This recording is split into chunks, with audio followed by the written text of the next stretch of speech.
Bom momento, aqui é o Judes e hoje eu estou aqui para falar mais uma vez e vocês devem estar esperando que seja sobre esse assunto, as próximas eleições presidenciais do Brasil que vão ocorrer em menos de 20 dias. E a primeira coisa que a gente tem que se dar conta é que essa eleição não é uma eleição comum, ordinária. Eu sei que muitos de nós já se deram conta do perigo de uma reeleição do presidente genocida e neofascista Jair Bolsonaro, mas é muito mais do que isso. Como bem falou Guilherme Casarões, essa eleição ela é primeiramente um plebiscito sobre democracia. Mesmo essa democracia liberal, bastante combalida, corroída e cupinizada pelo neofascismo bolsonarista e pelo neoliberalismo, ou seja, por essa etapa do capitalismo que vem desde os anos 70, destruindo o estado de bem-estar social, esse estado que é constituído pós-Segunda Guerra Mundial, que prevê então o acesso a direitos fundamentais, mas que cada vez mais vai sendo utilizado pelo capital para se tornar puro regulador de juros e fiador de contratos entre o capital e não prover serviços essenciais. Pois muito bem, essas próximas eleições serão primeiramente então uma pergunta para toda a nação: queremos democracia ou alguma ideia ou algum resquício de democracia, ou desistimos dela totalmente e aceitamos esse hibridismo entre autoritarismo, neoliberalismo, populismo e uma fachada bastante mal pintada de democracia e de instituições democráticas. Essa é a eleição mais importante de nossas vidas, isso eu digo com total tranquilidade. Mesmo que tu tenhas nascido durante a ditadura militar, o problema que se coloca no nosso horizonte remonta a uma previsão bastante profética, porém inteligível para uma cabeça como a do filósofo jamaicano Stuart Hall, quando ele já previu lá por 2010 que as democracias liberais estavam entrando em um impasse com o capital, ou seja, o capital cada vez mais pressionaria os valores da democracia e nesse impasse venceria o capital. O que ele não poderia prever, o Stuart Hall, e que a gente viu, é que o capital, para conseguir engolir a democracia e os direitos que a democracia deve prover como estado de bem-estar social, seria reestruturar ou requentar, numa linguagem mais popular, o fascismo. E como que se faz isso? O fascismo, historicamente, precisa de algumas figuras e elementos para funcionar. O primeiro foi restituir essa ideia romântica que vem do século XIX, que é o nacionalismo. A ideia de que a nação, então, que a pátria é algo unitário, ou seja, todas as diferenças se dissolvem e devem se dissolver dentro dessa noção de pátria, cujo horizonte coloca sempre, e isso é fundamental para o fascismo, como ensinou Humberto Eco, o nós contra eles. Nós, os brasileiros, nós, os alemães, nós, os italianos. Sem isso, não se tem a base, a substância para que se constitua o fascismo.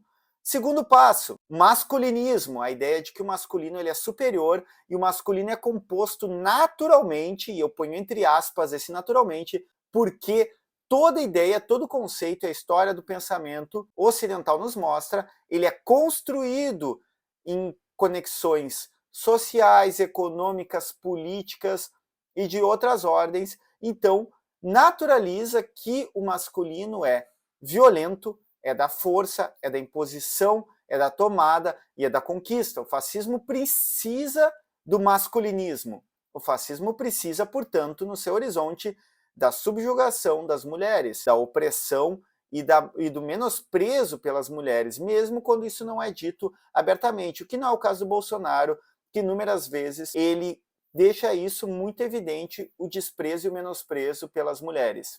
Outro elemento que é sintomático no fascismo, está exemplificado neste momento pela morte da Rainha Elizabeth II da Inglaterra e a ida de Jair Bolsonaro ao seu funeral. Por quê? William Reich, o psicanalista que analisou o fascismo em 1933, ele dizia que o líder fascista ele tem um componente paradoxal.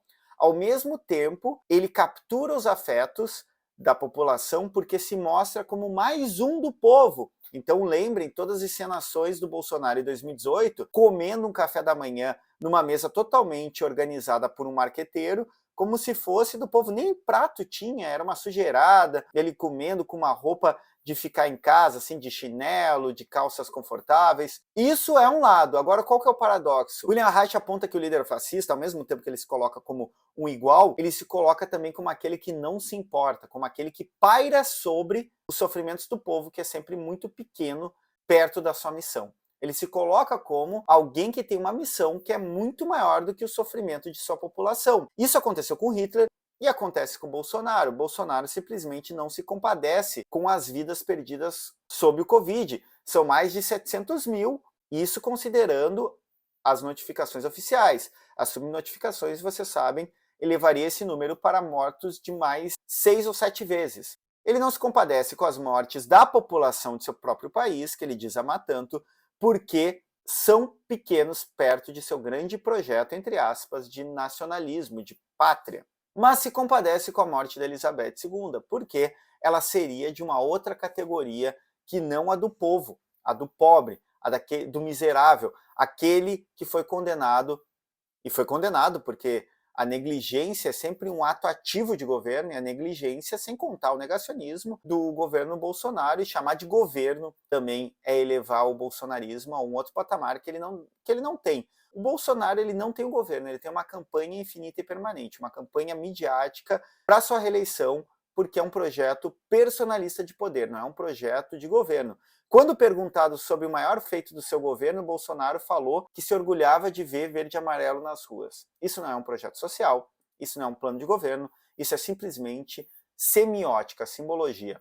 O bolsonarismo, ele é neofascista e ele precisa com que as pessoas sejam capturadas pelo afeto numa relação religiosa e libidinal. A eleição que se avizinha coloca no horizonte não o Lula, ou se vocês gostam ou não gostam do Lula, mas sim um regime democrático contra uma mistura de autoritarismo, militarismo, neoliberalismo, extremado ou ultraliberalismo, mas sem democracia. Supressão dos direitos democráticos que ainda restam depois dessa corrosão continuada feita pelo capital e pelo neofascismo bolsonarista. Olhem para a Hungria, olhem para o irmão, como o Bolsonaro chama, Viktor Orbán, o aparelhamento do sistema judiciário húngaro e de toda a mídia que não pode se opor a Viktor Orbán. Olhem para 1973, que nessa semana completou aniversário do golpe militar no Chile, 11 de setembro de 73. Olhem para Pinochet, o exército tomando o poder de Salvador Allende, tendo na economia os Chicago Boys, os neoliberais, comandando a economia e o empobrecimento do povo chileno.